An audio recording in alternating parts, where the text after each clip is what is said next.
ლემურიელები ჰუმანოიდი არსებების მესამე რასა იყო. ლემურის კონტინენტი სიგრძეში 8000 კილომეტრი და სიგანეში 5000 კილომეტრი იყო. ლემურის გაქრობისას 64 მილიონი ლემურიელი დაიღუპა. უცნაურია ამდენი მოსახლეობა ასეთი პატარა ზომის კონტინენტზე როგორ ეტეოდა, თუმცა გადმოცემა ასეთია. ლემურიელი ხალხი მზეს სცემდა თაყვანს და ბუნებასთან ჰარმონიაში ერთმანეთისადმი სიყვარულით აღსავსენი ცხოვრობდნენ. არ იცოდნენ რა იყო შიში, სტრესი, სიძულვილი და ყველანაირი უარყოფითი გრძნობა. ამიტომაც მათი სიცოცხლის ხანგრძლივობა ასობით წელს შეადგენდა.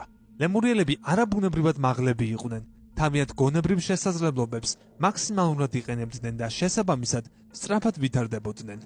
მათ გახსნილი ჰქონდათ ეგრეთ წოდებული მესამე თვალი. ერთმანეთთან კი ტელეპათიური კავშირი შეეძლოთ.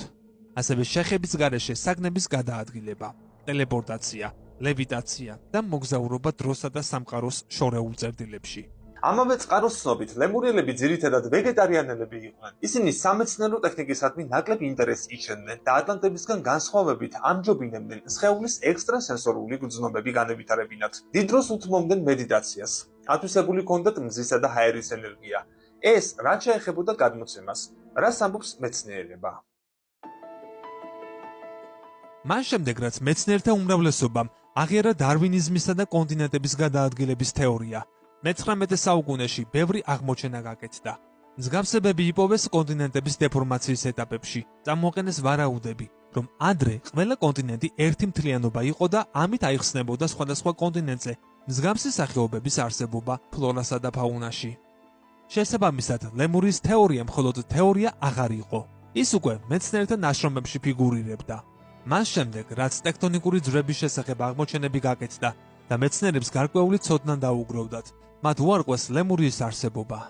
1999 წელს ჯოინდეს რეზოლუშენის ხომალდმა ინდოეთის ოკეანეში აღმოაჩინა დიდი კუნძულის, კერგულენის პლატოს არსებობის დამადასტურებელი ფაქტები, რომლებიც სავარაუდოდ 20 მილიონი წლის წინ დაფარა წყალმა. წესით ეს ფაქტი ლემურიის სასარგებლოდ უნდა ამეტყველებულიყო, მაგრამ ასე არ მოხდა. დღეს ბევრი მკვლევარი თვლის, რომ აღდგომის კუნძულის ქანდაკებები ლემურიის ცივილიზაციის კვალია. ლემურიესთან დაკავშირებენ ასევე იაპონიაში აღმოჩენილ წყალქვეშა პირამიდებს. ჩვენი ცივილიზაცია, როგორც ჩანს, არც პირველია და არც უკანასკნელი ამ ომებით დატანჯულ პლანეტაზე.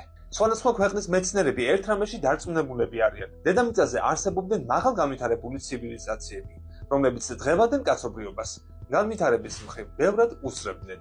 მათ შესახებ ცოდნა გასაგებია, რომ მეტნაკლებად გასაიდუმლოებულია. თუ ვის რა შეაწყობს გაყალბებული ისტორია და სიმართლე ჩვენზე,